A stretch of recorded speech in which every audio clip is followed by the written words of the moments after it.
Bismillahirrahmanirrahim. Assalamualaikum warahmatullahi wabarakatuh. Innal hamdalillah nahmaduhu wa nasta'inuhu wa nastaghfiruh wa na'udzu billahi min shururi anfusina wa sayyiati a'malina. May yahdihillahu fala mudilla lahu wa may yudlilhu fala hadiya lahu. Asyhadu an la ilaha illallah wahdahu la syarika lah wa asyhadu anna Muhammadan abduhu wa rasuluh. Allahumma salli wa sallim wa barik ala Muhammad wa ala alihi wa ashabihi wa man ihtadaw bihudahu ila yaumiddin, amma ba'd. Allahumma inna nas'aluka khaira ma fi hadhihi al-lailah wa khaira ma ba'daha wa na'udzu bika min syarri ma fi hadhihi al-lailah wa syarri ma ba'daha. Jamaah dirahmati Allah Subhanahu wa taala. Alhamdulillah, segala puji bagi Allah Subhanahu wa taala yang telah mempertemukan kita kembali setelah beberapa bulan sebelumnya Allah Subhanahu wa taala memisahkan kita.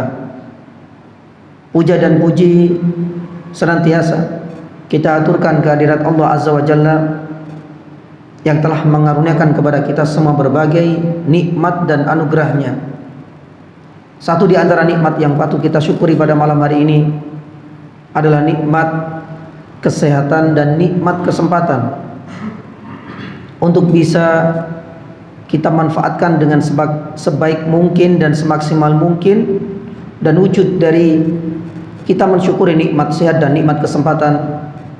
Alhamdulillah, kita bisa menunaikan di tempat yang Allah Subhanahu wa taala muliakan ini guna untuk menjalankan salah satu di antara perintah Allah Subhanahu wa taala, salat maghrib secara berjamaah yang kita sambung dengan kajian tafsir Al-Qur'anul Karim. Semoga kehadiran pun demikian dengan kedatangan kita di tempat yang mulia ini semakin memacu dan memicu semangat kita untuk selalu menimba ilmu syar'i, dan mudah-mudahan ini pun menjadi pemberat untuk timbangan amal baik nantinya kita di hari kiamat. Jamaah dirahmati Allah Subhanahu wa taala, sebagaimana yang sudah di-share barangkali berkaitan dengan tema yang akan kita ulas pada malam hari ini adalah tafsir surat Al-Fatihah. Sebelum kita masuk ke inti sari dari surat Al-Fatihah ini, di beberapa tempat ketika saya pribadi menyampaikan kajian tafsir, ada beberapa hal yang ingin saya sampaikan. Yang pertama, mudah-mudahan para jamaah bisa merasa lebih sabar, karena di dalam menyampaikan tafsir bukan hanya sekedar tafsir mubasyir, bukan hanya sekedar tafsir untuk menyingkap satu lafaz atau kalimat yang butuh penjelasan, tidak. Tapi apa yang saya sampaikan di sini biasanya ada tahapan-tahapan yang harus dilalui. Yang pertama, di awal surat saya memulai dengan muqaddimah yang kental dan erat kaitannya dengan ilmu usul tafsir atau ilmu ulumul Quran. Di dalam pembukaan atau muqaddimah ini banyak poin-poin yang akan kita sampaikan.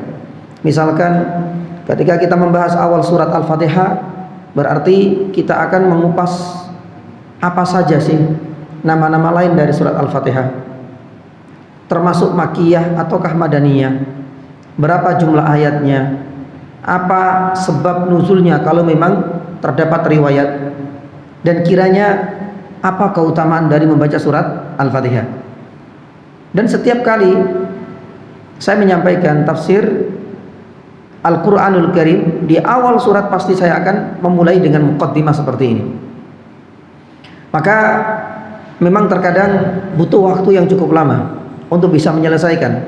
Maka oleh karena itu di awal perjumpaan ini saya mohon kepada para jamaah mudah-mudahan lebih sabar dan tabah dalam menghadapi ujian seperti ini, karena memang ini bukan sekedar tafsir murni, tapi lebih jauh dari itu semua. Terkadang kita bisa memetik beberapa faedah, pelajaran berharga yang bisa kita ambil dari setiap ayatnya. Terlebih surat pertama yang akan kita bahas malam hari ini adalah surat yang dikenal di dalam ulumul Quran. Bahkan Nabi SAW pernah menyebutnya dengan ummul, yakni Alkitab. Dalam redaksi yang lain disebut ummu Al-Quran. Jadi surat Al-Fatihah ini adalah umnya. Itu artinya induknya. Induknya kitabullah. Ya. Induk dari seluruh konten-konten dan intisari dari seluruh surat yang ada di dalam Al-Quran. Itu secara tidak langsung ada di dalam surat Al-Fatihah ini. Maka tidak mengherankan salah satu di antara masyayikh, salah seorang ulama abad ini, Syekh Mustafa Al-Adawi, ketika menyusun tafsirnya dimulai dari surat Al-Fatihah, itu hampir sekitar 200 sampai 300 lembar, 300 halaman sampai 200 halaman untuk membahas surat Al-Fatihah ini saja. Tentu kalau seandainya kita baca tafsir yang beliau membutuhkan waktu yang cukup lama. Maka mudah-mudahan untuk tafsir surat Al-Fatihah di tempat yang mulia ini saya mencoba untuk meringkas seringkas-ringkasnya. Itu kalau memungkinkan. Kalau tidak berarti memang butuh waktu yang cukup lama untuk mengulasnya. Jamaah dirahmati Allah Subhanahu wa taala, ini yang pertama. Kemudian selain muqaddimah khusus untuk surat Al-Fatihah, nanti kita tidak terburu-buru untuk langsung membahas ayat yang pertama. Karena nanti ada muqaddimah yang kedua, yaitu tafsir dari al-isti'adah atau ta'awudz. Ya, ini adalah poin yang kedua. Karena di dalam Al-Qur'anul Karim erat kaitannya dengan bacaan isti'adah atau a'udzubillahi minasyaitonirrajim setiap kali kita membaca Al-Qur'anul Karim. Apa sih tafsir dari al-isti'adah? Kapan disunahkan dan dianjurkan kita membacanya? Terus apa sih faedah dari isti'adah itu? Nah, ini adalah poin yang kedua. Adapun poin yang ketiga, kita pun tidak terburu-buru untuk masuk di ayat yang pertama, alhamdulillahirabbil alamin, karena masih menyisakan satu tafsir yang lain. Setelah al-isti'adah berarti apa? Al-basmalah. Ya. Tafsir dari bismillahirrahmanirrahim ini. Apa keutamaan dari bismillahirrahmanirrahim? Dan kapan saja kita disunahkan membaca basmalah? Baru kemudian kita masuk ke ayat yang pertama, yaitu alhamdulillahirabbil alamin dan seterusnya. Nah, inilah diantara muqaddimah yang ingin saya sampaikan kepada para jamaah, dan mudah-mudahan para jamaah bisa memahami. Ya, karena al-isti'adah pun demikian basmalah itu nanti ada hubungannya dan korelasinya dengan surat-surat yang lain. Maka kita awalkan ini supaya nanti kita berganti pada surat yang lain biidznillah, kita tidak ulang lagi. Baik. Untuk yang pertama jamaah dirahmati Allah Subhanahu wa taala, kita akan mulai terlebih dahulu muqaddimah dari surat Al-Fatihah. Ada 5 poin yang ingin kita sampaikan. Ya, yang pertama itu adalah nama lain dari surat Al-Fatihah, yang kedua adalah jumlah ayatnya, yang ketiga status dia itu makkiyah atau madaniyah, yang keempat sabab nuzulnya, dan yang kelima itu adalah keutamaan dari surat Al-Fatihah. Untuk yang pertama, jamaah dirahmati Allah Subhanahu wa taala, berkaitan dengan nama lain dari surat Al-Fatihah. Kenapa sih kita membahas hal ini? Ya. Ada banyak hal dan ada banyak alasan. Karena memang Al-Fatihah ini memiliki banyak nama. Hal itu didasarkan pada riwayat dan hadis yang bersumber dari lisan suci Nabi SAW. Berarti ini adalah bagian dari kita menyebarkan sunnah. Karena ternyata Al-Fatihah ini juga memiliki banyak nama. Alasan yang kedua, kita akan mengulas ini agar nanti kita tidak alergi atau gampang memvonis atau mudah menyalahkan di saat kita jumpai ada orang lain yang menyebut dengan nama yang berbeda. Atau mungkin barangkali ketika kita membaca surat Al-Fatihah di dalam kitab tafsir yang cukup banyak, ternyata kita tidak jumpai surat pertama tertulis Al-Fatihah tapi dengan nama yang lain. Maka hal ini untuk mengantisipasi agar kita tidak berburu-buru. Ya, misalkan beli kitab tafsir, loh kok nggak ada surat Al-Fatihah, adanya apa? Quran. Wah, ini kitab sesat. Lah ini yang tidak kita inginkan. Kita harus sadar, yakni bahwasanya hampir setiap surat yang ada di dalam Al-Quran itu memiliki banyak nama. Ya, maka oleh karena itu, ya, alasan yang ketiga, kata Imam An-Nawawi rahimahullahu taala, ketika kita jumpai di dalam syariat Islam, banyaknya nama yang dimiliki itu menunjukkan dan mengindikasikan syaraf al-musamma, mulianya, agungnya si pemilik nama tersebut. Makanya Imam Nawawi rahimahullah ta'ala mengatakan, kathratul asma tadullu ala syarafil musamma. Jadi banyaknya nama di dalam syariat Islam itu selalu mengindikasikan kesan yang baik, menunjukkan keagungan, menunjukkan kemuliaan si pemilik nama tersebut. Makanya kalau kita belajar tauhid itu ada pembahasan Asmaul Husna. Ada berapa? 1, 2, banyak. Maka kalau seandainya kita praktekkan dan kita terapkan kaidah dari Imam Nawawi Asy-Syafi'i rahimahullahu taala ini, Allah Subhanahu wa taala dengan memiliki dan mempunyai banyak nama yang mulia menunjukkan Allah Subhanahu wa taala Maha Agung dan Maha Mulia. Tidak hanya Al-Qur'an, tidak hanya Allah Subhanahu wa taala. Coba kita tilik, Nabi SAW juga memiliki banyak nama. Di dalam sebuah hadis sahih, Rasulullah SAW pernah bersabda, Innali khamsata asma. Saya memiliki 5 nama. Ya, yang pertama Muhammad, yang kedua siapa? Ahmad. Ya, sebagaimana berita gembira yang pernah disampaikan oleh Nabi Isa alaihissalam di dalam surat As-Saff ayat yang ke-6, wa mubasysyiram bi rasulin ya'ti min ba'di ismuhu Ahmad. Jadi ada Muhammad, ada Ahmad, kemudian ada Al-Mahi. Mahi itu yang menghapus. Rasulullah SAW menjelaskan alasannya kenapa disebut Al-Mahi, haitsu yamhu bil kufur, karena kekufuran yang denganku itu dihapuskan. Yang keempat Al-Hasyir, haitsu yusyarun nasu ala qadami. Kita ingat bagaimana manusia nanti berbondong-bondong menuju dan menghadap Nabi SAW dalam satu peristiwa besar nanti di padang mahsyar, ketika seluruh manusia meminta kepada para nabi mereka syafaat, tapi para nabi menolaknya. Minta kepada Nabi Adam, nggak bisa. Minta kepada Nabi Nuh, merasa malu karena semuanya pernah berbuat salah kepada Allah Subhanahu wa taala. Nabi Nuh pernah ditegur oleh Allah Subhanahu wa taala di dalam surat Yunus gara-gara meminta janjinya Allah Subhanahu wa taala dengan ditenggelamkannya siapa? Putranya yakni sendiri. Ditegur oleh Allah Subhanahu wa taala, sudah bukan lagi anakmu. Kenapa engkau minta diselamatkan? Karena ia bersama dengan gerombolan orang-orang kafir. Selesai masalah sudah.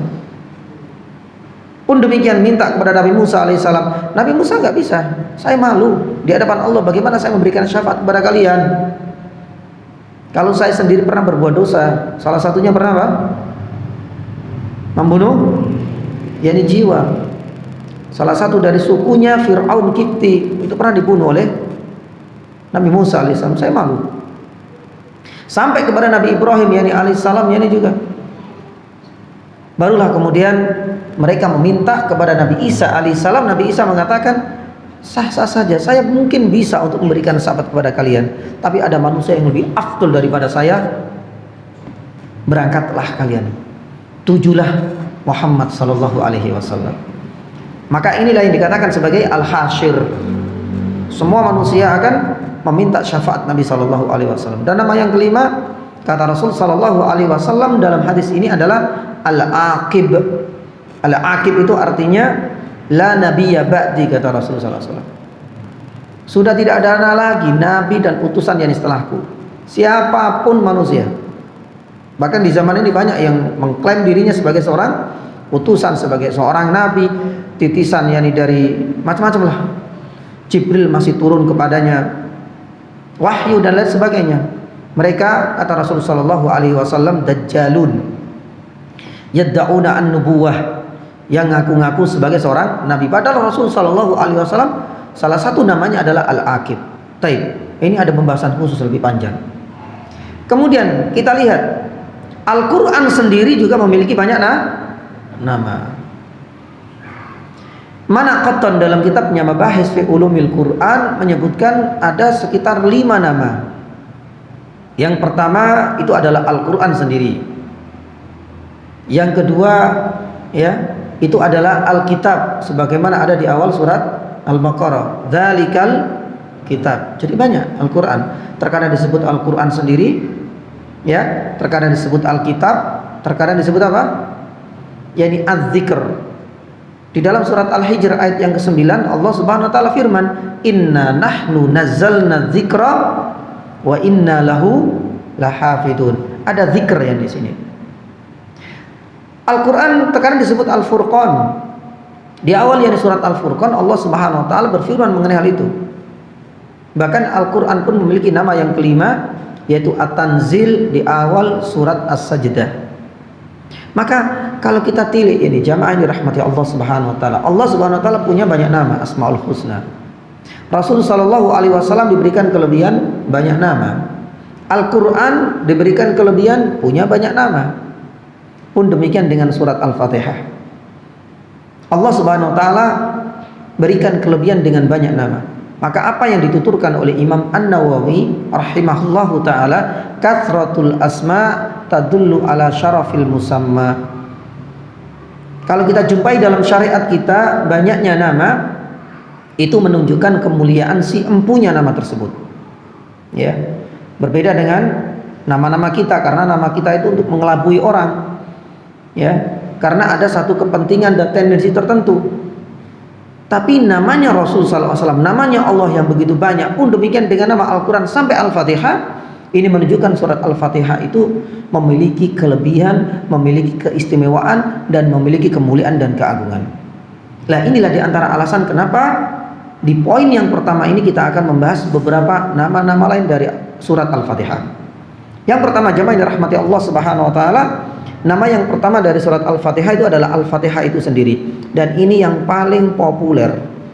Hampir seluruh para ulama tafsir mencantumkan di dalam kitab tafsir mereka, surat yang pertama rata-rata ditulis sama Al-Fatihah.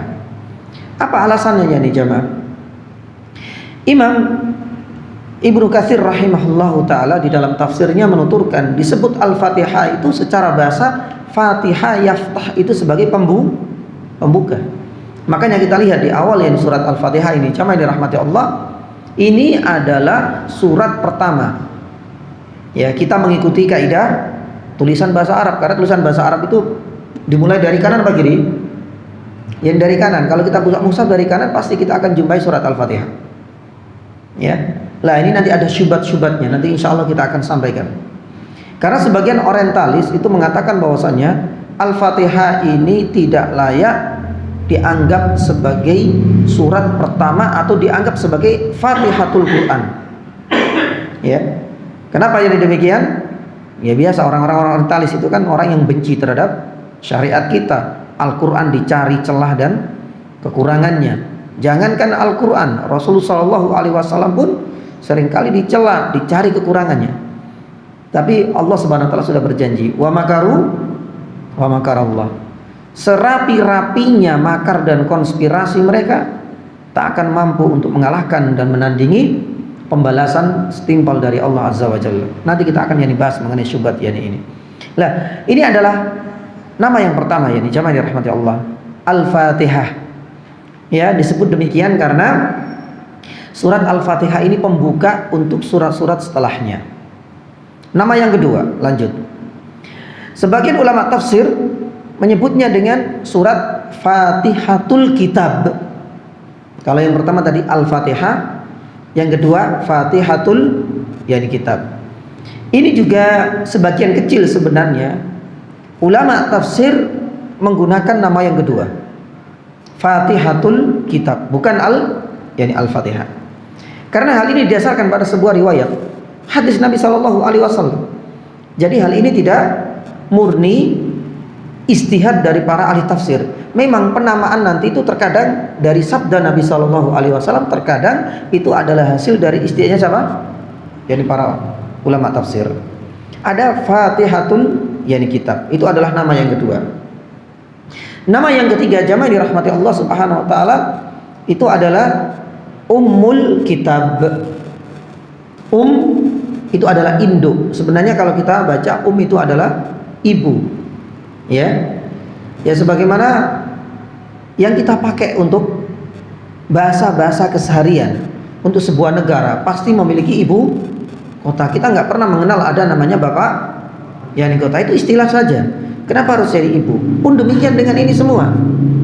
Mekah disebut di dalam surat Asy-Syura ayat yang ke-6 Ummul Qura. Pakai kok nggak pakai ab? Ini istilah ini saja, induk. Lah, jamaah dirahmati Allah Subhanahu Wa Taala, nama yang ketiga itu adalah Ummul Kitab, induknya dari yani kitab. Jadi seakan-akan ini jamaah dirahmati Allah Subhanahu Wa Taala, sebagian ulama tafsir mengatakan, ya memang Al-Quranul Karim yang diturunkan di akhir ya di zaman ini sebagai penutup dari kitab Samawiyah, secara kontennya, syariatnya itu dikumpulkan oleh Allah Subhanahu Wa Taala ada di dalam apa? Al-Quranul Karim. Karena Al-Quran ini adalah muhaimin, di dalam surat Al-Maidah disebutkan. Jadi Al-Quran ini sebagai penyaring, sebagai pemfilter dari seluruh syariat-syariat yang ada sebelumnya. Karena ini sebagai penutup, ya, dan paripurna kenabian Nabi Shallallahu Alaihi Wasallam. Maka demikian pula dengan kitab suci yang diturunkan kepada akhir dari para utusan Nabi Shallallahu Alaihi Wasallam dalam bentuk Al-Quran Karim. Makanya dianggap sebagai ummul yani kitab, induknya dari seluruh yani syariat-syariat sebelumnya itu ada di dalam Al-Quranul Karim. Ada di dalam apa? Yani Al-Fatihah ini. Kemudian yang keempat yang dijamin dirahmati Allah Subhanahu Wa Taala, Ummul Quran. Jadi Al-Fatihah, Fatihatul Kitab terkadang disebut dengan Ummul Kitab, terkadang disebut dengan Ummul yani Quran. Makanya di beberapa riwayat ketika kita membahas ilmu fikih tentang bacaan surat Al-Fatihah, itu nanti kita akan dapati beragam riwayat. La salata liman yaqra bi Fatihatil Kitab, kadang-kadang yani la salata liman lam yaqra bi Ummil Quran, la salata liman lam yaqra bi Ummil Kitab. Banyak sekali riwayat yang semuanya itu adalah nama-nama yang merujuk kepada satu surat, yaitu surat Al-Fatihah yang sering kita yani baca di dalam salat maupun di luar salat. Jadi Al-Fatihah, Fatihatul Kitab, Ummul Kitab dan Ummul yani Quran. Ada nama yang kelima, jamaah dirahmati Allah Subhanahu Wa Taala, itu dengan mengutip ayat yang pertama secara utuh. Itu apa? Alhamdulillahi Rabbil Alamin. Karena Rasulullah Sallallahu Alaihi Wasallam yani pernah bersabda, ya, barang siapa yang membaca Alhamdulillahi Rabbil Alamin, disitulah sebagian ulama tafsir mengambil sebuah kesimpulan atau istimbat, berarti Alhamdulillahi Rabbil Alamin itu menjadi salah satu dari nama lain dari surat yani Al-Fatihah. Ya, ada nama yang berikutnya, di antaranya adalah Ar-Ruqyah. Ar-Ruqyah, ya, karena ini ada kisahnya dari Ubadah bin Samit radhiyallahu taala anhu, dan kisah ini sahih. Memang surat Al-Fatihah disebut sebagai ruqyah. Ngerti ruqyah, Pak, ya? Ya, meruqyah. Ya, bukan ruqyah hilal, enggak. Itu pakai hamzah, ini pakai qaf, ruqyah. Kalau seandainya terkena penyakit fisik maupun psikis, ya, kita punya media untuk menyembuhkannya, yaitu dengan ruqyah. Lah di sini ada sebuah kisah ketika salah satu sahabat radhiyallahu taala anhu ini sedang singgah di salah satu perdesaan atau perkampungan. Ternyata warga di situ nggak mau menjamu. Ya, lama kelamaan kemudian mereka ditanya, di antara kalian ada nggak yang bisa meruqyah pemimpin suku dan kabilah kami yang ya sedang sakit? Di dalam riwayat disebutkan terkena sengatan binatang. Ada yang lain mengatakan karena demam tinggi. Akhirnya salah satu di antara rombongan sahabat ini lantas siap untuk berusaha menyembuhkan pemimpin dari suku atau kabilah tersebut dengan membacakan apa? yakni surat Al-Fatihah. Dengan izin Allah, alhamdulillah, dengan izin Allah, ternyata kepala suku itu disembuhkan oleh Allah Subhanahu wa taala pasca dan setelah dibacakan surat Al-Fatihah. Akhirnya mereka diberikan hadiah sebanyak-banyaknya. Singkat cerita, para sahabat ini kemudian menghadap kepada Nabi Shallallahu alaihi wasallam. Diceritakan dari A sampai Z, dari awal sampai akhir. Apa respon dari Nabi Shallallahu alaihi wasallam? Memang betul, karena Al-Fatihah ar-ruqyah. Karena Al-Fatihah itu adalah intisari dari bacaan yang memang dianjurkan dan sangat ditekankan di dalam meruqyah, baik untuk penyakit fisik maupun penyakit psikis. Ya, makanya disinilah kemudian sebagian ulama tafsir mengatakan berarti nama lain dari surat Al-Fatihah adalah ar-ruq, yakni ar-ruqyah. Jamaah dirahmati Allah Subhanahu wa taala, masih cukup jadi banyak. Ya, tapi kita cukupkan di sini saja karena masih ada muqaddimah lain. Kalau pengen tahu nama-nama lain bisa merujuk kepada kitab Al-Itqan fi Ulumil Quran yang dikarang oleh Imam Suyuti. Itu beliau menyebutkan lebih dari 20 nama. Tapi kita kembali kepada faedah dan manfaat, ya. Ini pengalaman pribadi saya.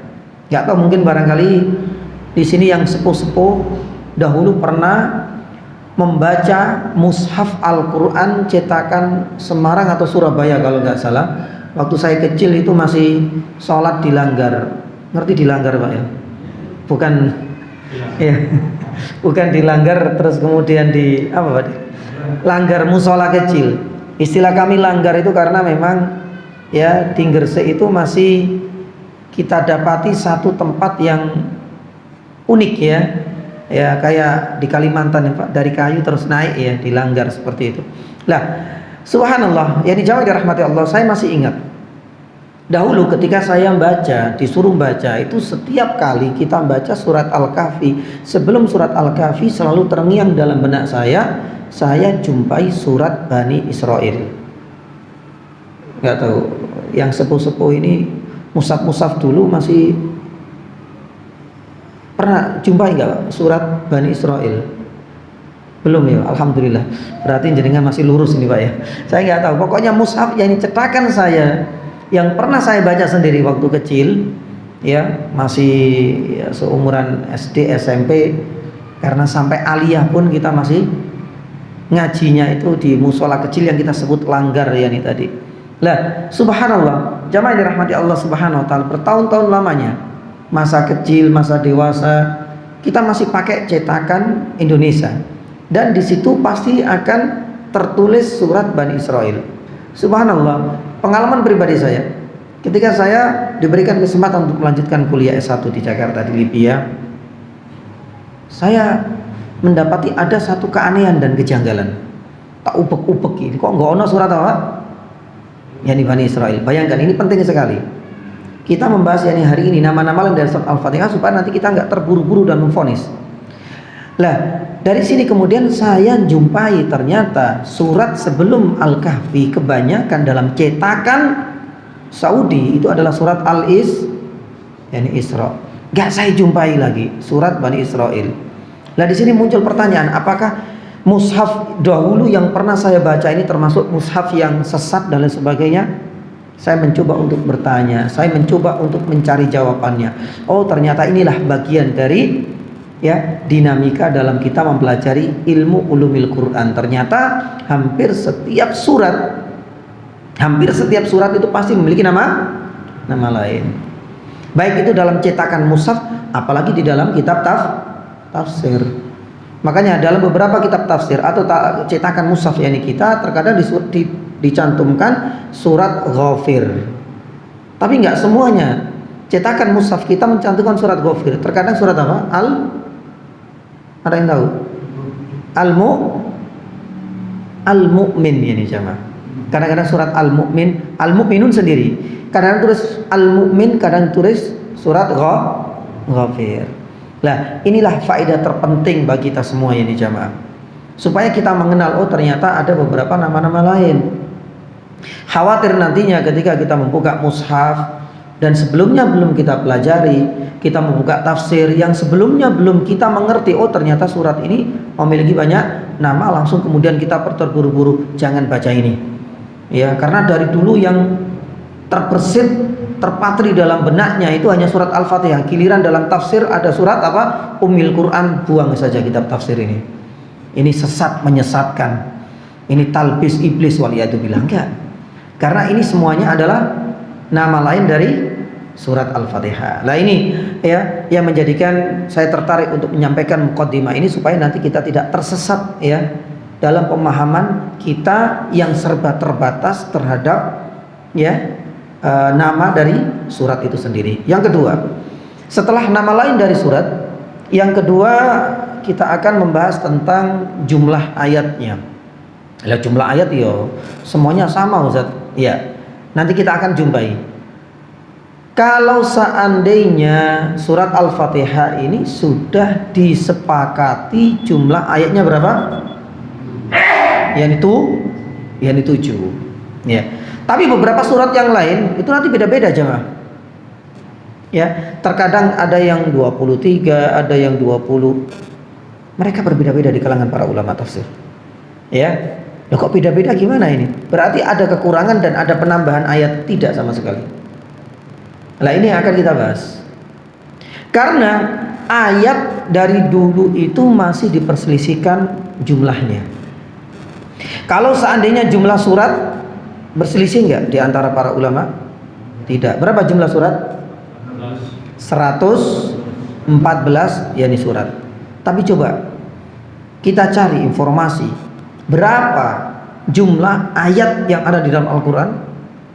Kalau dulu saya waktu SD Pak, ya mudah-mudahan ya ini jeripayah dari guru saya waktu SD, ben gampang ngapalke 6666 paling gampang itu Pak. Jadi 6666. Padahal kalau kita kalkulasi ya itu bisa kurang, bisa ya ini lebih. Dan kalau kita lihat penjelasan yang para ulama itu enggak ada yang satu suara. Makanya Ibnu Qayyim rahimahullahu taala menuturkan itu lebih dari 10 perbedaan pendapat ketika mereka para ulama mengulas jumlah ayat yang ada di dalam Al-Qur'an. Tapi uniknya perbedaan ini tidak mengurangi satu pun huruf atau ayat dan tidak menambah satu pun huruf atau ayat. Kok bisa seperti itu?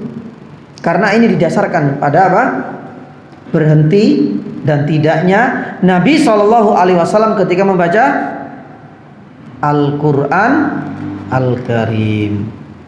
Jadi kadang-kadang Nabi SAW itu membaca lanjut, berarti dianggap satu ayat. Tapi terkadang ketika Nabi SAW menjadi imam di tempat yang lain, yang itu sahabat yang dahulunya pernah mendengar nggak ikut, ya akhirnya sahabat mengira ketika Nabi SAW kok berhenti kemudian melanjutkan, berarti dihitung berapa?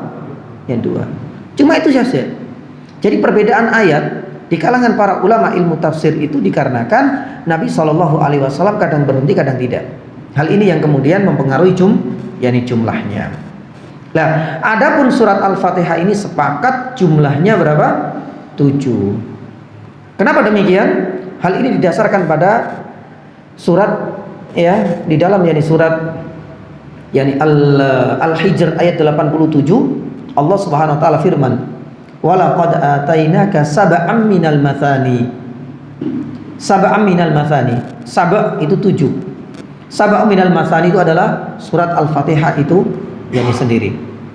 Makanya surat Al-Fatihah sudah disepakati jumlah ayatnya 7 berdasarkan 1 surat Al-Hijr ayat 87 dan yang kedua penuturan Nabi SAW sendiri As-Sab'ul Mathani, dan itu adalah dalil kedua dari hadis di mana Nabi SAW pernah menyebutkan surat Al-Fatihah itu jumlahnya 7 ayat. Yang jadi masalah di sini 7 ayat ini dimulai dari mana? Ayat yang pertama dimulai dari mana?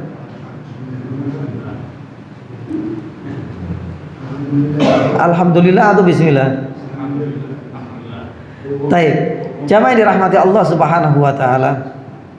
Kalau kita mulai dari alhamdulillah berapa? Alhamdulillahirabbil alamin. Coba dilihat di mushafnya. Ada berapa itu? Kok tambah kurang 6 berarti ini, Pak? Coba dilihat di mushaf ya itu. Kalau dilihat, kalau kita hitung bunder-bundernya itu, Pak. Lah kan 6. Berarti masuk di situ dengan apa? Dihitung? Ya, dengan basmalah. Lah basmalah ini termasuk dari Al-Fatihah ataukah tidak?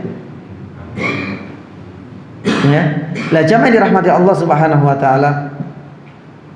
Disinilah uniknya Syekh Muhammad bin Shalih Al-Utsaimin rahimahullahu taala yang menjelaskan. Ya. Alhamdulillah, dengan masuknya basmalah atau tidak basmalah atau tidak masuknya basmalah itu tetap jumlahnya yang 7. Karena memang sudah dinaskan di dalam Al-Quran surat Al-Hijr ayat 87 pun demikian dengan sabda Nabi SAW jumlahnya harus 7. Maka di sini ada silang pendapat di kalangan para ulama. Pendapat yang pertama 7 itu hitungannya dengan basmalah sebagaimana yang ada di dalam mushaf kita. Ya, jadi Bismillahirrahmanirrahim. Alhamdulillahirabbil alamin arrahmanirrahim maliki yaumiddin iyyaka na'budu wa iyyaka nasta'in ihdinas siratal mustaqim siratal ladzina an'amta 'alaihim ghairil maghdubi 'alaihim waladdallin. Betul? Seperti itu kan cetakannya ini kita. Baik. Kata Syekh Utsaimin rahimahullah taala, pendapat yang kedua menyatakan juga 7 tanpa basmalah. Hitungannya gimana, Pak? Alhamdulillahirabbil alamin arrahmanirrahim maliki yaumiddin iyyaka na'budu wa iyyaka nasta'in ihdinas siratal mustaqim siratal ladzina an'amta 'alaihim. Baru yang ketujuh ghairil maghdubi 'alaihim waladdallin. Jadi enggak ada perbedaan di kalangan yakni para ulama. Tetap yakni jumlahnya 7, hanya saja perbedaan mereka itu antara masuknya basmalah ataukah yakni tidak. Meskipun Allah Ta'ala alam yang lebih shawab, saya lebih condong dengan pendapat bahwasanya Al-Fatihah itu ya tidak masuk basmalah bagian dari surat tersebut. Jadi basmalah ini adalah termasuk di antara ayat yang terpisah. Masuknya basmalah kita akan yang dibahas ada di dalam surat An-Naml. Itu bagian dari surat, bagian dari yakni ayat. Insyaallah nanti kita akan yang dibahas lebih lanjut. Nah, jamaah dirahmati Allah Subhanahu wa taala, ini berkaitan dengan jumlah yakni ayatnya. Saya dulu pernah dibagi-bagi Pak waktu di Jakarta itu mushaf. Lah di situ nomor satunya saya sampai sekarang belum dapatkan lagi itu. Ya. Mushaf cetakan di mana nomor satunya itu diletakkan di Alhamdulillah. Kalau sekarang cetakan kita nggak ada ya. Semuanya alhamdulillah terhitung nomor 2 ya, atau ayat yang kedua. Saya pernah dulu dikasih, tapi Allah saya cari-cari kok nggak dapat ya. Dulu memang yang pernah ada seperti itu. Karena memang jamaah dirahmati Allah Subhanahu wa taala, ini perbedaan pendapat yang sebenarnya ya hanya perbedaan yang sifatnya itu relatif. Tidak berubah ya di sama sekali. Tidak mengurangi dan tidak menambah satu huruf bahkan satu ayat pun. Hitungannya tetap tuh jadi 7. Baik. Ini muqaddimah yang kedua. Muqaddimah yang ketiga berkaitan dengan status. Jadi ada nama lain, kemudian jumlah ayat, yang ketiga status. Sudah ada belum? Belum. Baik, lanjut. Status ini antara Makkiyah dan antara Madaniyah. Ini penting sekali. Karena terkadang kita kok lihat di cover terakhir Pak ya. Sebelum cover itu kan kadang ada Makkiyah, Madaniyah. Ini maksudnya apa? Jamaah dirahmati Allah Subhanahu wa taala, ini ada perbedaan di kalangan para ulama tafsir. Tapi saya ambil pendapat yang lebih mendekati kebenaran atau pendapat yang paling kuat. Adanya istilah Makkiyah dan Madaniyah itu tidak didasarkan pada tempat, tapi yang lebih tepat didasarkan pada waktu.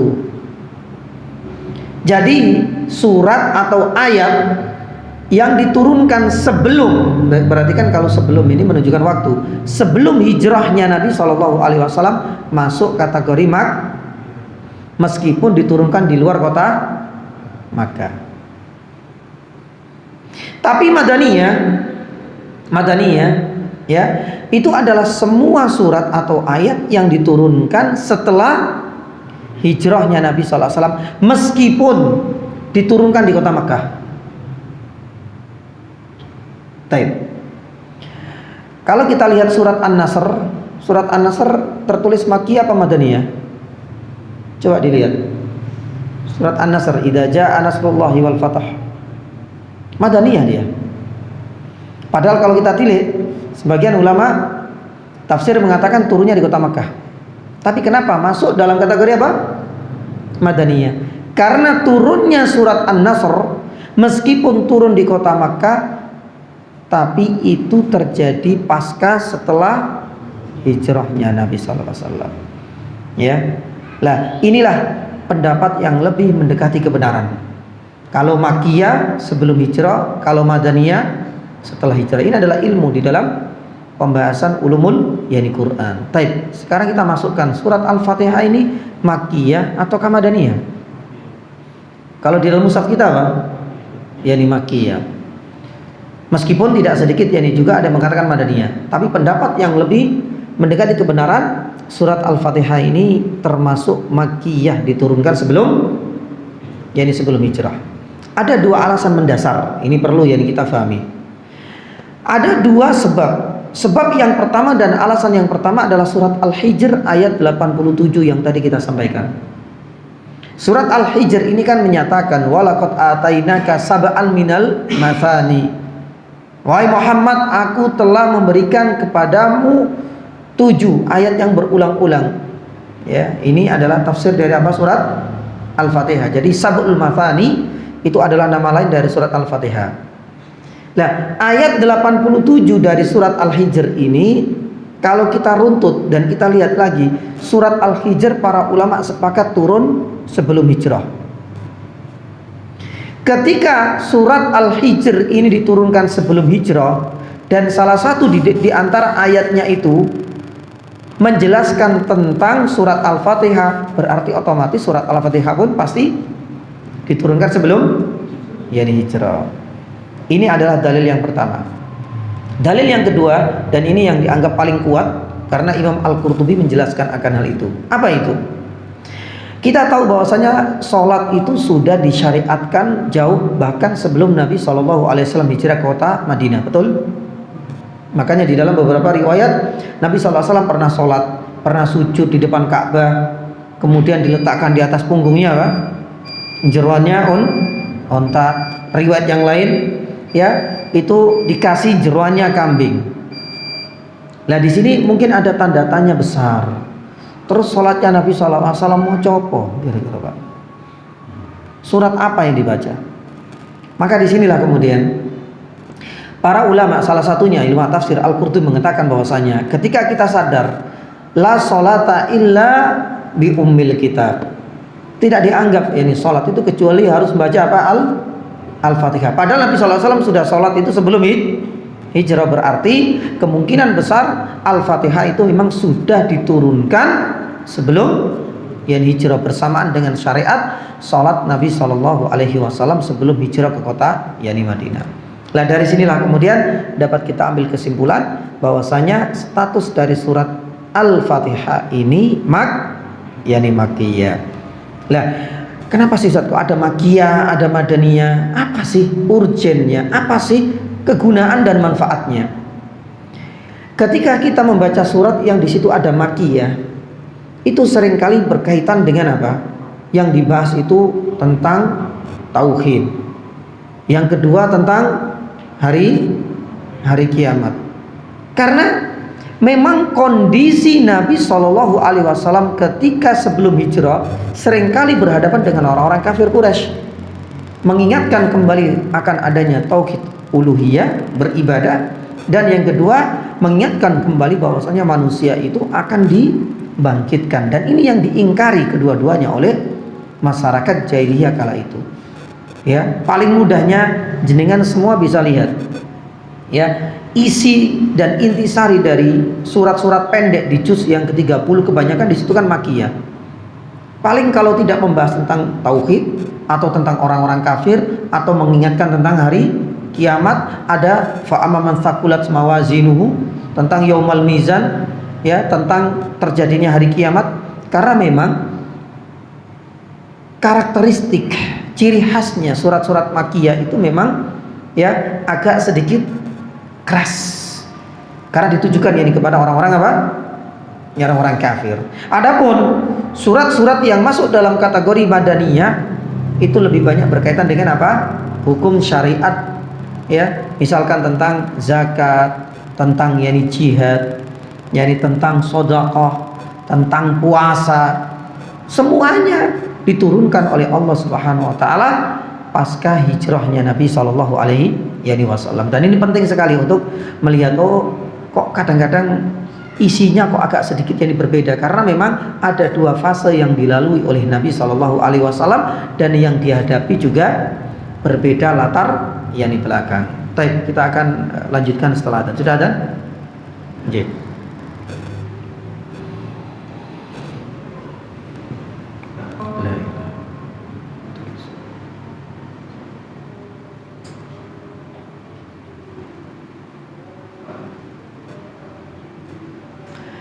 Alhamdulillahilladzi hadana li hada wa ma kunna linahtadiya laula an hadana Allah. Wa asyhadu an la ilaha illallah wa asyhadu anna Muhammadan abduhu wa rasuluh. Nama lain, jumlah ayat dan status sudah kita bahas. Menyisakan dua muqaddimah. Yang keempat adalah berkaitan dengan sebab nuzul. Jamaah yang dirahmati Allah Subhanahu wa taala, kita harus pahami bahwasanya tidak semua surat atau ayat itu memiliki sabab nuzul. Sabab nuzul itu adalah istilah sebab yang melatar belakangi turunnya ayat atau surat yang kita kenal dengan sabab nuzul. Dan di dalam memahami sabab nuzul ini kita harus lebih selektif. Istilahnya kita harus benar hati-hati. Karena kitab-kitab yang mengumpulkan tentang asbabun nuzul kebanyakan juga didasarkan pada riwayat yang tidak sahih. Salah satunya adalah tentang sebab nuzulnya surat apa? Al-Fatihah ini. Bertebaran sebenarnya di dalam beberapa kitab-kitab tafsir atau kitab-kitab asbabun nuzul, di mana Al-Fatihah ini diklaim memiliki sebab nuzul. Salah satunya didasarkan pada sebuah riwayat dari Ali bin Abi Thalib radhiyallahu taala anhu, bahwasanya Nabi Shallallahu alaihi wasallam ya itu pernah suatu hari selalu ada yang memanggilnya, ya Muhammad, wahai Muhammad. Ketika dicari dari mana sumber suara tersebut, ternyata dia tidak menjumpainya, dan itu berkali-kali. Akhirnya Nabi Shallallahu alaihi wasallam menyampaikan hal ini kepada Waraqah ibnu Naufal. Ya, ketika menyampaikan hal itu kepada Waraqah bin Naufal, Waraqah ibnu Naufal menyampaikan kepada Nabi Shallallahu alaihi wasallam, ya Muhammad, kalau engkau nanti mendapati suara seperti itu, bilang saja yang pertama labbaik. Ya, labbaik ya sebagaimana ya talbiyah ya. Labbaik artinya yani saya memenuhi panggilanmu. Ya, sebagaimana kalau kita orang Jawa dipanggil nama kita le, nge atau nun, nah seperti itu. Jawab saja, nggak usah dicari sumber yani suaranya. Itu adalah pesan dari Waraqah bin Naufal. Ya. Lah, kalau seandainya nanti orang ini telah menunjukkan wujudnya, bacakan kepadanya surat Al-Fatihah. Lah dari sinilah kemudian ditutup yakni dengan komentar dari Ali bin Abi Thalib radhiyallahu taala anhu. Di waktu itulah Allah Subhanahu wa taala menurunkan surat Al-Fatihah, dan ini adalah kronologi dan sejarahnya yang kita kenal dengan sabab nuzulnya, sebab yang melatar belakangi turunnya surat yakni Al-Fatihah. Intinya jamaah yang dirahmati Allah Subhanahu wa taala, informasi riwayat tentang sebab nuzul surat Al-Fatihah yang banyak dicantumkan dalam buku-buku tafsir itu sebenarnya kalau kita cross check kembali, kita teliti lagi, itu ternyata termasuk riwayat yang dhaif atau yang lemah. Nah kalau demikian, terus bagaimana sikap kita? Ya sikap kita yakini bahwasanya surat Al-Fatihah ini tidak memiliki apa? Sebab nuzul. Loh memang ada. Bahkan Syekh Muhammad bin Shalih Al-Utsaimin mengatakan bahwasanya kalau kita kalkulasi antara surat yang ada sabab nuzulnya dan surat yang tidak ada sabab nuzulnya, itu lebih banyak yang tidak ada sabab nuzulnya. Yang dikenal dalam dunia ilmu Quran itu dengan ibtidai. Kalau ibtidai itu nggak ada sabab nuzulnya. Kalau sababi itulah yang kita kenal dengan sabab yang nuzulnya. Sedikit sekali jemaah. Yang ada sebab nuzul sedikit sekali. Makanya inilah yang kemudian membuka peluang bagi sebagian ulama-ulama yang akhirnya berita-berita dan informasi riwayat yang enggak sahih pun dicantumkan di situ. Maka kita sebagai seorang muslim harus bijak, harus dewasa, harus mampu untuk memilah dan memilih mana kiranya riwayat yang sahih dan mana kiranya riwayat yang dhaif.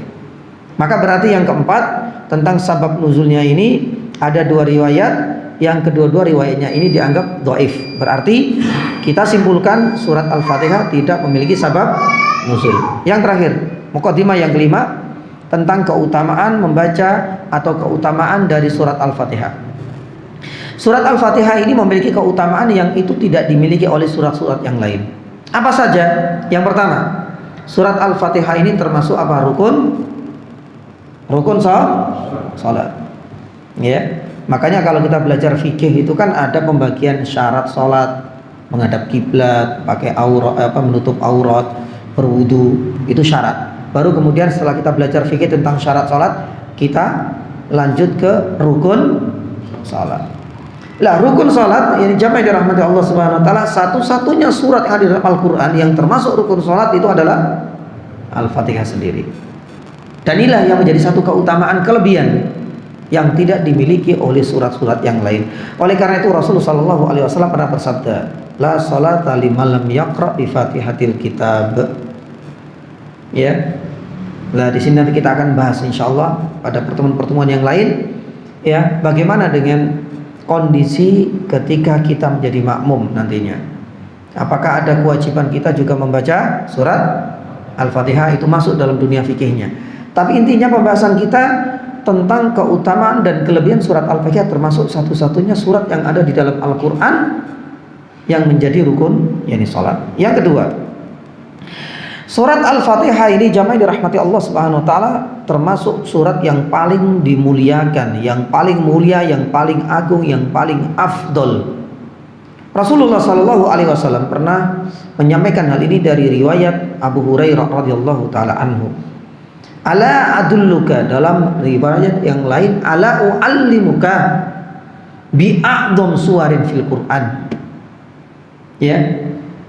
Maukah aku tunjukkan, aku ajari ada satu surat yang paling mulia, yang paling agung di dalam Al-Qur'anul Karim. Dan ternyata surat itu adalah surat yakni Al-Fatihah.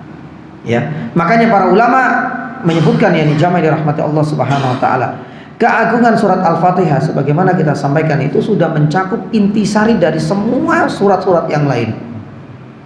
Karena surat yang ada di dalam Al-Quran seluruhnya itu pasti akan membahas tiga hal. Yang pertama membahas yakni tentang ideologi atau yang kita kenal dengan tauhid, yakni uluhiyah, tauhid rububiyah, dan tauhid asma wa sifat. Yang kedua itu seringkali berkaitan, kontennya itu adalah berkaitan dengan apa? Dengan hukum syariat, perintah atau larangan. Yang ketiga, Al-Qur'anul Karim ya, itu konten yang ketiga berkaitan dengan apa? Kisah atau berkaitan dengan wa'ad wal wa'id, janji-janji dan ancaman dari Allah Subhanahu wa taala. Kalau kita tilik dalam surat Al-Fatihah, semuanya terkumpul dalam satu surat ini, subhanallah. Ya. Kalau seandainya kita tilik surat Al-Ikhlas ya misalnya, itu lebih banyak berkaitan dengan apa tahu? Enggak membahas tentang hukum syariat yang sama sekali. Tapi di dalam surat Al-Fatihah ini sudah tercantum yakni semuanya. Maka pantas disebut sebagai Ummul Kitab atau Ummul Quran. Makanya Rasulullah SAW mengatakan bahwasanya surat yang paling afdal, yang paling mulia bi a'dhami suwarin atau bi a'dami suratin fil Quran, ya surat Al-Fatihah ini. Keutamaan yang ketiga yang dijama'i dirahmati Allah Subhanahu wa taala, ya. Keutamaan yang ketiga, surat Al-Fatihah ini tidak ada, ya, tidak dicantumkan di dalam kitab-kitab suci yang lain. Ya, biasanya konten surat itu ada tandingannya di dalam surat-surat atau di dalam kitab-kitab yang lain. Kitab Injil, kitab Taurat sebelumnya itu biasanya ada. Tapi untuk surat Al-Fatihah itu nggak ada tandingannya. Ya, baik secara susunan dan tata letaknya maupun dilihat dari sisi kontennya atau isinya, itu nggak akan kita jumpai di dalam Taurat maupun di dalam Injil. Makanya di dalam sebuah hadis sahih disebutkan dalam Sunan At-Tirmidzi dan disahihkan oleh Syekh Albani rahimahullahu taala, Rasulullah sallallahu alaihi wasallam itu pernah menuturkan akan hal itu. Di mana Rasulullah sallallahu alaihi wasallam mengatakan yang bahwasanya, ya, walladzi nafsi biyadihi ma unzilat fit Taurah wala fil Injil wala fiz Zabur. Tidak diturunkan satu surat pun di dalam Taurat. Satu surat itu maksudnya hampir mirip isinya atau tata letaknya. Tidak pula di Zabur, tidak pula di Taurat, tidak pula di Injil, kata Rasulullah SAW. Ya. Dan ternyata surat itu adalah surat apa? Yani Al-Fatihah. Makanya jamaah dirahmati Allah Subhanahu wa taala, memang surat-surat yang lain itu ada semacam pembahasan yang hampir mirip, ada. Satu contoh ya, misalnya, ya, di dalam surat Al-Hijr kalau nggak salah, ya, di dalam surat Al-Hijr yang jamaah dirahmati Allah Subhanahu wa taala, ya, ini Abdullah ibnu Abbas radhiyallahu taala anhu itu pernah menanyakan kepada salah satu pemuka agama Yahudi, ya, beberapa lafaz-lafaznya ternyata hampir mirip dengan yang ada di dalam kitab Taurat. Berarti memang ada sedikit keserupaan atau ada kemiripan beberapa surat yang ada di dalam Al-Quran dengan di dalam Taurat dan kitab Injil, kecuali satu surat ini, yaitu surat Al-Fatihah. Subhanallah. Inilah menjadi satu kelebihan dibandingkan dengan surat-surat yang lain. Adapun kelebihan yang keempat dan keutamaan yang keempat yang terakhir, itu surat Al-Fatihah adalah surat Ar-Ruqyah tadi. Maka bagi siapapun yang dijamaah dirahmati Allah Subhanahu wa taala yang ditimpa penyakit fisik maupun psikis, ya, jangan lupakan dengan membacakan surat apa? Al-Fatihah. Padahal kita tahu, ya, seringkali surat Al-Fatihah ketika dikaitkan dengan ruqyah itu selalu dikaitkan hanya pada orang-orang yang terkena gangguan jin. Padahal yang dijamaah dirahmati Allah Subhanahu wa taala, kisah yang tadi kita sampaikan dan riwayatnya sahihah, kepala suku tadi itu kena penyakit psikis apa fisiknya? Fisiknya. Itu dengan izin Allah Subhanahu wa taala disembuhkan setelah salah satu sahabat membacakan surat apa? Al-Fatihah. Makanya surat Al-Fatihah ini adalah Ar-Ruqyah, kata Rasulullah SAW, sebagai penyembuh dengan izin Allah Subhanahu wa taala, baik penyakit fisik macam-macam. Mungkin penyakit fisik, kita punya penyakit dalam atau penyakit di luar secara fisik, atau penyakit non fisik atau psikis, ya, terutama ketika kita diganggu oleh makhluk lain. Nah, inilah jamaah dirahmati Allah Subhanahu wa taala di antara keutamaan surat Al-Fatihah. Baik, kita masuk ke al-isti'adzah langsung, ya. Enggak apa ya, sedikit ya. Enggak apa ya. Baik. Al-isti'adzah. Karena kalau kita jumpai jamaah dirahmati Allah Subhanahu wa taala di beberapa kitab tafsir, di awal bab setelah surat Al-Fatihah itu pasti nanti ada a'udzubillahi minasyaitonir rajim. Nah, di sini saya akan persingkat insyaallah taala. Ada beberapa poin yang ingin kita sampaikan berkaitan dengan surat atau berkaitan dengan tafsir apa? Al-isti'adzah. Al-isti'adzah secara definisinya itu adalah permohonan seorang hamba untuk mendapatkan perlindungan dan jaminan keamanan dari godaan syaitan maupun dari godaan jin. Itu adalah definisinya. Jadi tatkala kita mengucapkan a'udzubillahi minasyaitonirrajim, berarti adanya satu keinginan dan permohonan kita dari seorang hamba kepada Allah Azza wa Jalla untuk mendapatkan jaminan keamanan dan perlindungan dari gangguan jin maupun dari gangguan manusia. Lah, dari kata-kata a'udzubillahi minasyaitonirrajim inilah menunjukkan dua sisi. Yang pertama, bahwasanya satu-satunya zat yang kita mintai perlindungan dan jaminan keamanan itu berarti apa? Allah Subhanahu wa taala. Dan sisi yang lain menunjukkan bahwasanya manusia sehebat apapun, setinggi apapun, sebanyak apapun jabatan dan gelarnya, sekaya apapun orangnya, kita termasuk manusia yang lemah. Karena membuktikan dengan bacaan itu kita masih meminta pertolongan kepada Allah Subhanahu wa taala. Inilah diantara kegunaan atau manfaat dan faedah dari kita membaca isti'adzah itu. Ya, karena di sisi lain ada keimanan bahwasanya Allah Subhanahu wa taala zat satu-satunya yang bisa kita mintai untuk ya permohonan perlindungan dan jaminan keamanan. Di sisi lain menunjukkan bahwa manusia ini lemah. Ya, maka ini adalah diantara yang faedah dan yang manfaatnya. Adapun yang berikutnya jamaah dirahmati Allah Subhanahu wa taala, yang ketiga berkaitan dengan isti'adzah ini adalah lafaz dari isti'adzah. Ada 4 lafaz yang masyhur. Nah, ini juga penting kita kenal. Kalau nggak hafal nggak ada masalah, tapi pernah kita baca dan pernah kita dengarkan. Memang yang masyhur di kalangan kita isti'adzah itu adalah a'udzubillahi minasyaitonir rajim. Ini baru lafaz yang pertama. Yang kedua apa? A'udzubillahis samii'il alim minasyaitonir rajim. Semuanya didasarkan pada hadis yang sahih. Yang ketiga, a'udzubillahi minasyaitonir rajim min nafthihi wa nafthihi wa nafthihi. Dan yang keempat, ini yang paling apa? Lengkap. A'udzubillahi samii'il alim minasyaitonir rajim min hamzi wa nafthihi wa nafthihi. Lah, kenapa kita sebutkan hal ini semua jamaah rahmati Allah? Supaya kita mengenal, oh ternyata bacaan isti'adzah itu beragam. Tidak hanya satu lafaz yang dulu semenjak kecil kita pelajari.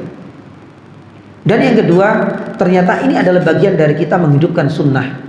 Karena semuanya berdasarkan pada dalil yang sahih. Dan yang ketiga, bagian dari menghidupkan sunnah, kita sesekali juga membaca ini supaya nanti tidak dianggap asing dan mati. Siapa lagi kalau bukan kita yang menghidupkan sunnah? Kalau seandainya nggak kita pelajari, nggak kita kenal ya di hal ini, mungkin 10 tahun, 20 tahun, kalau hal ini nggak dipelajari sama sekali, tiba-tiba ada orang membaca a'udzubillahi samii'il alim minasyaitonir rajim, sesat ini. Seperti gampang, orang itu seperti itu karena dianggap asing. Maka inilah pentingnya untuk memahami ya lafaz-lafaz yang merupakan sunnah Nabi SAW yang bersumber dari lisan sucinya beliau. Ya, ini yang ketiga. Adapun yang terakhir ya berkaitan dengan sunnah-sunnah dianjurkannya kita membaca isti'adzah. Kapan saja sih kita disunahkan untuk membaca isti'adzah? Banyak. Yang pertama tidak kalah pentingnya, isti'adzah itu dibaca ketika dalam sholat. Ya, di dalam sholat. Ya, ketika kita sebelum membaca surat apa? Al-Fatihah. Ya. Bahkan tidak hanya di dalam sholat. Disunahkan pula ketika kita mau membaca Al-Quran secara khusus, baik di dalam sholat maupun di luar yakni sholat. Makanya Allah Subhanahu wa taala berfirman di dalam surat Al-A'raf ayat yang ke-200, wa imma yanzaghannaka minasyaitoni nazghun fasta'id yani billah. Jadi ketika kita merasa ada sedikit gangguan dan rayuan, merasakan sholat ini nggak nyaman, atau sebelum kita membaca Al-Quran, agar kita mendapatkan jaminan keamanan dan perlindungan dari Allah Subhanahu wa taala, bacalah. Fa idza qara'tal Qur'ana fasta'id billahi minasyaitonir rajim. Ini adalah firman-Nya Allah Subhanahu wa taala juga. Apakah cukup yakni pada dua kondisi ini? Tidak. Yang lain yang jamaah dirahmati Allah Subhanahu wa taala, disunahkan untuk membaca isti'adzah atau ta'awudz ini ketika kita merasa diganggu oleh syaitan di dalam sholat yakni kita. Di dalam sholat itu di luar bacaan Al-Fatihah. Ya, misalkan ya kita sholat, kok rasanya kok nggak khusyuk ini ya, gangguan macam-macam, masih kilingan. Iki tadi kapalnya wis di ini apa durung, wah iki sing masak ibu-ibu misalnya kompornya wis dimatiin apa, perasaan berkecamuk ya di dalam hatinya. Lah, jamaah dirahmati Allah Subhanahu wa taala, ingatlah itu adalah bagian dari waswasatus syaitan.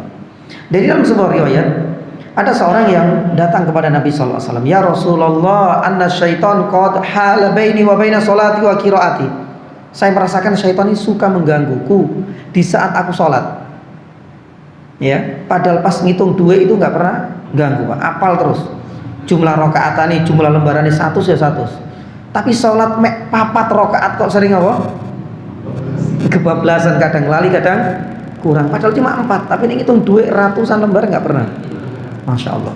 Lah ini, yakni syaitan itu ini kepada Rasulullah SAW. Akhirnya Rasulullah SAW mengatakan bahwasanya dzaka syaitan. Lah itu adalah syaitan. Rasulullah SAW kemudian memberikan solusi, ya. Fata'awwad fa idza ahsastahu fata'awwad billah wanful ala yasarika thalathan. Kalau engkau mendapati gangguan seperti itu, bacalah a'udzubillah. Misalkan sholat ya rasanya nggak enak gitu Pak ya, baca a'udzubillahi minasyaitonirrajim. Baik itu di dalam rukuk, sujud, pokoknya kita merasa ada gangguan. Kemudian Rasulullah SAW ngasih solusi yang kedua, unful, ya, ke arah kiri. Kayak meludah gitu loh Pak, tapi jangan keluarkan semua Pak, kasihan ya sholatnya. Ya kayak, maaf ya, 3 kali. Ya ke arah kiri, ya ini kiri. Ya, itu adalah solusi yang ditawarkan oleh Nabi Shallallahu Alaihi Wasallam. Salah satunya berkaitan dengan keutamaan dan posisi di mana kita dianjurkan untuk membaca isti'adzah ketika kita merasa diganggu dalam sholat kita. Baik. Yang berikutnya, jamaah dirahmati Allah Subhanahu Wa Taala. Ya, ketika dalam kondisi kita sedang marah, wah ini biasanya marah ya selali Ustaz. Ya, mau coba isti'adzah itu kayaknya wes susah banget. Tapi ini nyebut nama-nama hewan gampang banget pokoknya. Ya, padahal Rasulullah Shallallahu Alaihi Wasallam ya pernah mendapati ada 2 orang yang saling berseteru. Ya, bahasa kita ya saling ya mencela, saling menghina satu dengan yang lain. Ya. Akhirnya Rasulullah Shallallahu Alaihi Wasallam mengatakan, Inni la'alamu kalimatan law qala la dhahaba anhu ma yajid.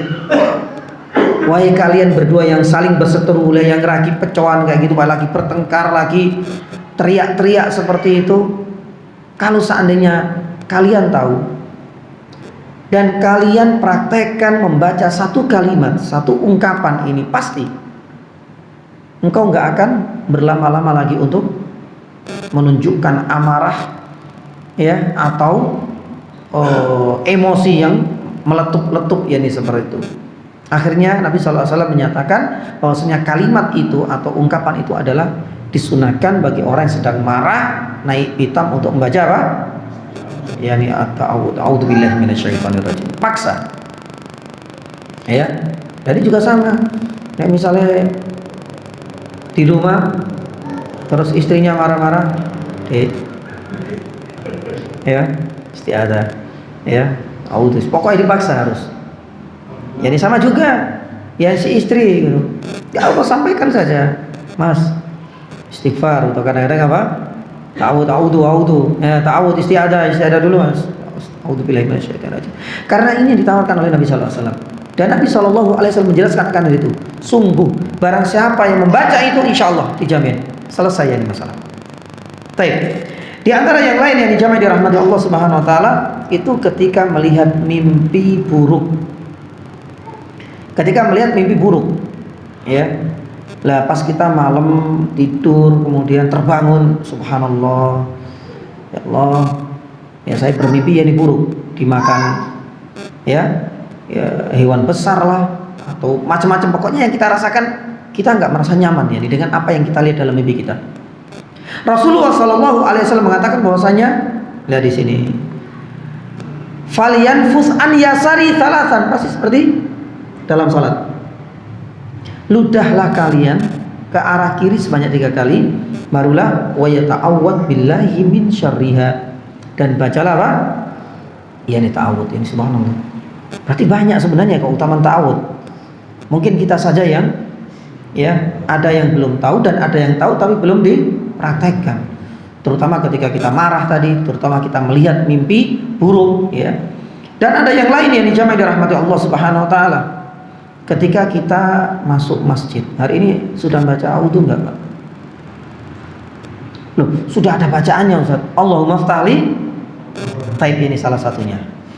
Tapi Nabi SAW mengajarkan kepada kita dalam sebuah riwayat, Rasulullah SAW pernah bersabda, "Kana idza dakhala al-masjid", ketika masuk masjid, "A'udzu billahil adim wa biwajhihil karim wa bisultanihil qadim minasyaitonir rajim."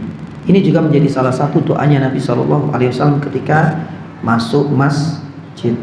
Kalau digabungkan dengan Allahumma ftahli abwaaba rabbik lakan afdal. Apalagi digabungkan dengan Allahumma shalli ala Muhammad, maka ini lebih bagus lagi. Taib.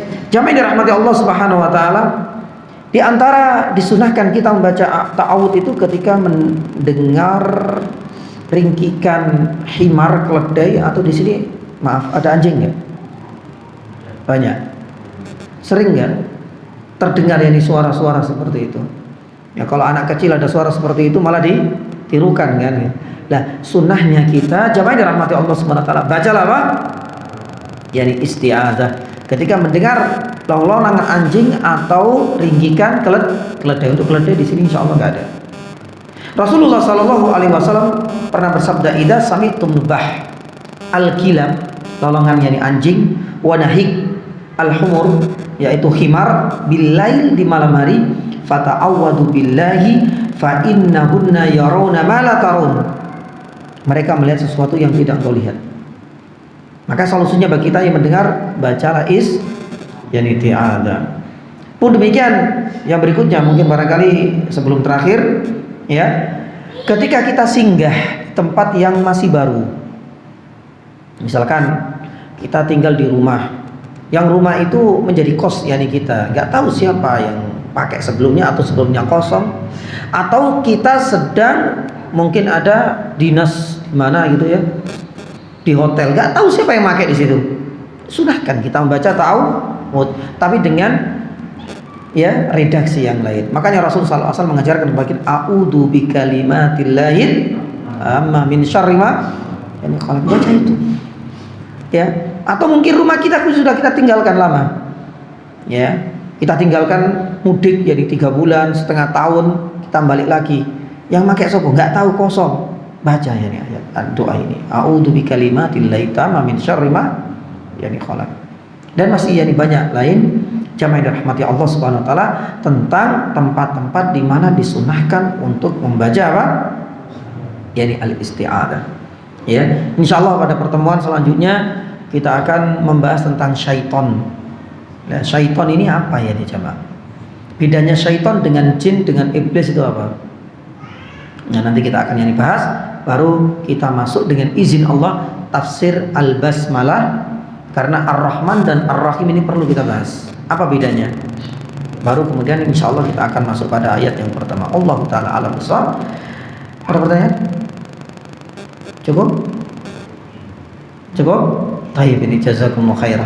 Jazakumullah khairan jamaah dirahmati Allah Subhanahu wa taala ya. Ini baru muqaddimah ya. Ini saya sudah berusaha untuk meringkas ringkas-ringkasnya. Insyaallah saya minta kesabaran ya, karena ini belum kata surat Al-Fatihah ya turun. Alhamdulillah. Apa mana yang turun? Waladhdallin. Turun amin nih. Kapan selesai ini? Ya. Tapi insyaallah jamaah ya. Insyaallah apa yang kita sampaikan itu adalah bagian dari muqaddimah, dan sekali lagi ini kaitannya dengan umul Quran. Jadi umul Quran itu harus benar-benar dijiwai. Ya, harus benar-benar dipahami dengan betul ya. Karena supaya nanti kita enggak jadi salah dalam mencerna ya muqaddimah yang berkaitan dengan yakni surat Al-Fatihah ini. Demikian yang bisa kami sampaikan, dan jazakumullah khair atas kehadiran dan ya, kedatangannya di tempat yang mulia ini. Semoga Allah Subhanahu wa taala mempertemukan kita di lain waktu. Kita tutup dengan doa kafaratul majelis. Subhanallah, asyhadu an la ilaha illa anta astaghfiruka wa atubu ilaik. Wassallallahu ala nabiyyina Muhammadin wa ala alihi washabihi wasallam. Wassalamualaikum warahmatullahi wabarakatuh.